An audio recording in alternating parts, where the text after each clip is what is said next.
વિદ્યાર્થી મિત્રો, આપણે પ્રકરણ નંબર 9 એનો થિયરી પોર્શન છે કમ્પ્લીટ કરેલો છે. પ્રકરણ નંબર 9 હતું કિરણ પ્રકાશશાસ્ત્ર અને પ્રકાશીય ઉપકરણો. હવે નાવ આપણે એના સ્વાધ્યાયની અંદર આપેલા દાખલાઓ ગણવાનો પ્રયત્ન છે કરવાનો છે.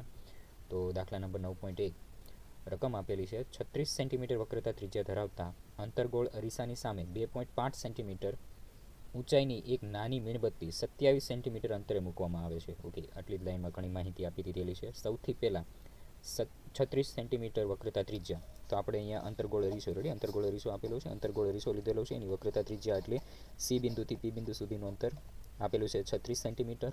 બીજું આપેલું છે અંતર્ગોળ અરીસાની સામે 2.5 સેન્ટીમીટર ઊંચાઈની એક નાની મીણબત્તી 27 સેન્ટીમીટર અંતરે રાખવામાં આવેલી છે. ઓકે, 27 સેન્ટીમીટર છે એટલે જો આપણે આ સી બિંદુ આપેલું છે એનું અડધું લઈએ તો આ અહીંયા સુધીનું અંતર છે 18 સેન્ટીમીટર જેટલું છે એ થશે. આ જે છે એ 18 સેન્ટીમીટર સુધીનું છે એ અંતર છે એ થશે. તો 27 સેન્ટીમીટર છે 18 અને 36ની વચ્ચે આવે એટલે મીણબત્તી છે એ આપણને વચ્ચે અહીંયા ક્યાંક છે એ રાખેલી આપેલી છે. રેડી? અને મીણબત્તીની ઊંચાઈ છે આપણને આપેલી છે. સાઈડમાં આપણે લખતા જઈએ કેટલી બાબતો, કેટલી કિંમતો છે આપણને આપેલી છે. સૌથી પહેલાં જે કિંમત આપેલી છે અરીસાની વક્રતા ત્રિજ્યા. રેડી? વક્રતા ત્રિજ્યા આપેલી છે. વક્રતા ત્રિજ્યા આર બરાબર થશે -36 સેન્ટીમીટર. વક્રતા ત્રિજ્યાની કિંમત આપેલી છે આર બરાબર 36 પછી આપેલું છે 2.5 સેન્ટીમીટર ઊંચાઈ. તો આપણને વસ્તુની ઊંચાઈ આપેલી છે. વસ્તુની ઊંચાઈ h આપણને આપેલી છે 2.5 સેન્ટીમીટર.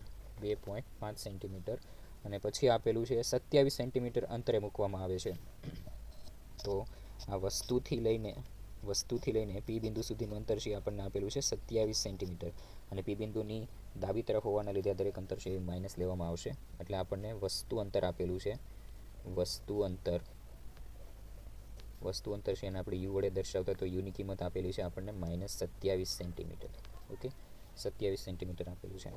મીણબત્તીનું સ્પષ્ટ પ્રતિબિંબ મેળવવા માટે પડદાને અરીસાથી કેટલા અંતરે મૂકવો જોઈએ? ઓકે, મીણબત્તી જો અહીંયા રાખવામાં આવે તો એના દ્વારા અરીસા ઉપર જ્યારે એનામાંથી આવતા પ્રકાશ અરીસા ઉપર પડે તો એના દ્વારા આપણને પ્રતિબિંબ છે એ રચાશે.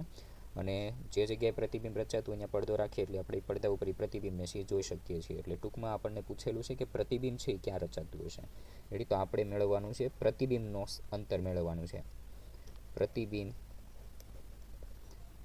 અંતર છે એને આપણે વી વડે દર્શાવતા હતા, તો વીની કિંમત છે એ મેળવવાની છે. બાકી શું મેળવવાનું છે કે પ્રતિબિંબનો પ્રકાર અને ઊંચાઈ જણાવો.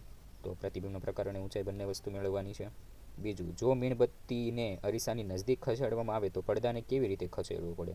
ઓકે, તો આ બાકીના બધા પ્રશ્નોનો જવાબ મેળવવાનો પ્રયત્ન છે કરવાનો છે. તો સૌથી પહેલાં ઓકે, કેટલી માહિતી આપેલી છે આપણને વક્રતા ત્રિજ્યા આપેલી છે. તો સૌથી પહેલાં આપણે કેન્દ્ર લંબાઈ એફની કિંમત છે એ મેળવી લઈએ. તો આપણને ખબર છે વક્રતા ત્રિજ્યા અને કેન્દ્ર લંબાઈ વચ્ચેનો સંબંધ. રેડી? તો આર બરાબર છે લખી શકીએ 2f. આરની કિંમત આપેલી છે, આપણે એફની કિંમત મેળવવાની. તો એફ બરાબર થશે આર ભાગ્યા 2. આરની કિંમત છે આપણને આપેલી છે 36. 36 ભાગ્યા 2 એટલે એ થશે 18. રેડી? પણ કેવા મળશે? માઇનસ, કારણ કે 36 છે એ માઇનસ છે. રેડી? તો -18 સેન્ટીમીટર. હવે આપણી પાસે એફની કિંમત છે, યુની કિંમત છે, વીની કિંમત છે એ મેળવવાની છે. તો આપણે લેન્સના સૂત્રનો ઉપયોગ છે એ કરીશું. અરીસાનું સૂત્ર. અરીસો આપણને આપેલો છે. અરીસાના સૂત્ર પરથી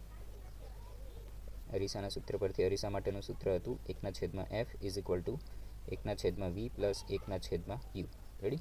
આમાંથી આપણે વીની કિંમત મેળવવાની છે. તો એ પદને સૂત્રનો કરતા બનાવીએ. આ યુવાળું પદ બરાબરની આ બાજુ એટલે થશે 1/v = 1/f - 1/u. આ બંનેનો ક્રોસ મલ્ટિપ્લિકેશન છે એ કરીએ એટલે થશે 1/v = યુનો એક સાથે ગુણાકાર એટલે યુ, એફનો એક સાથે ગુણાકાર એટલે એફ અને છેદમાં બંનેનો ગુણાકાર એટલે થશે યુએફ.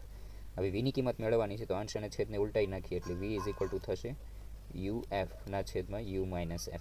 ઓકે, હવે કિંમતો છે એ મૂકી દઈએ. તો v કિંમતો છે એ મૂકી દઈએ. યુની કિંમત છે એ કેટલી છે?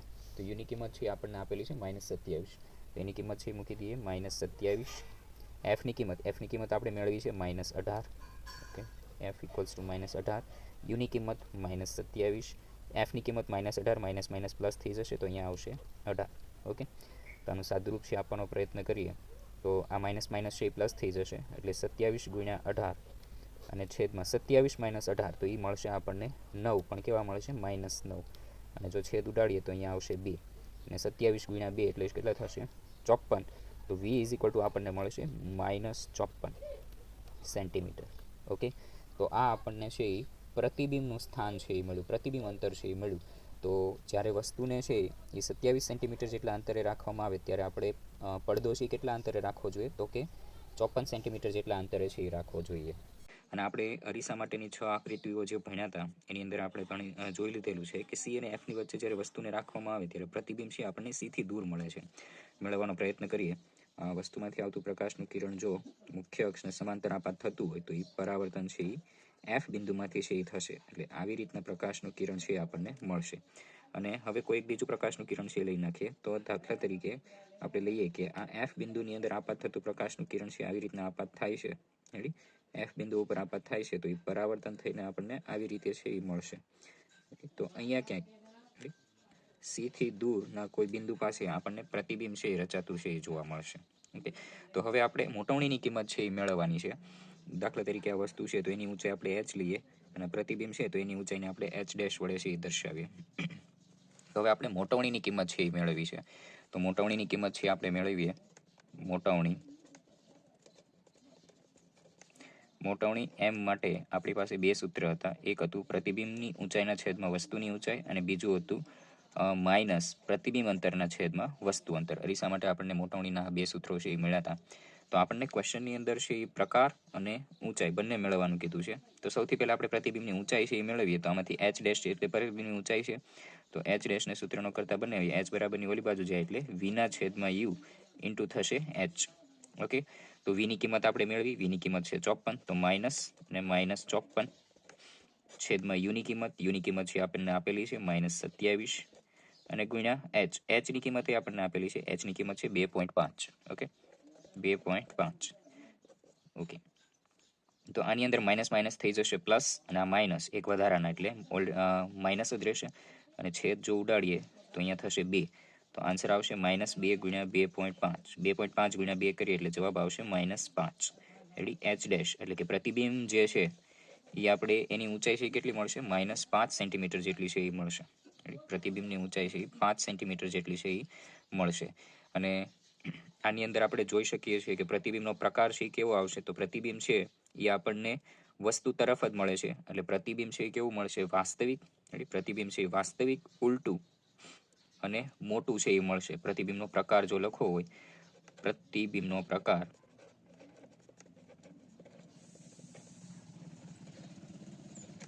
તો પ્રકાર છે એ શું થશે? વાસ્તવિક, ઉલટું અને મોટું. ઓકે, વસ્તુની સાપેક્ષમાં છે એ બહુ મોટું મળે છે. વસ્તુ છે એ ખાલી 2.5 છે, પ્રતિબિંબ છે એના કરતાં ડબલ છે, બમણું છે એ મળે છે. એટલા માટે પ્રતિબિંબ છે એ મોટું મળે છે. ઓકે, અને પછી આપણને પૂછેલું છે કે જો મીણબત્તીને અરીસાની નજદીક ખસેડવામાં આવે તો પડદાને કેવી રીતે ખસેડવો પડે?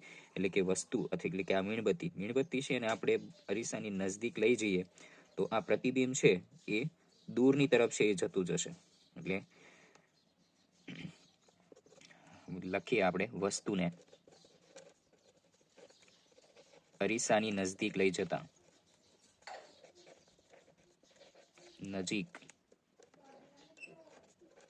જતા પ્રતિબિંબ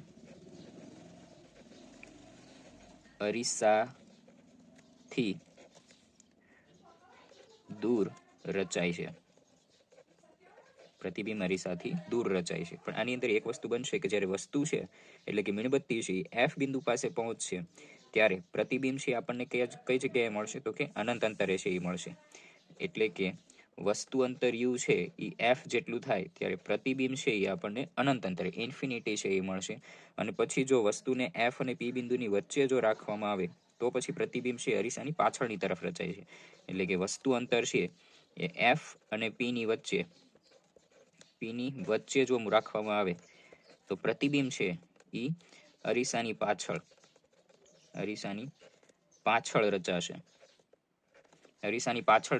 રચાશે અને એનો પ્રકાર છે એ બદલાઈ જશે.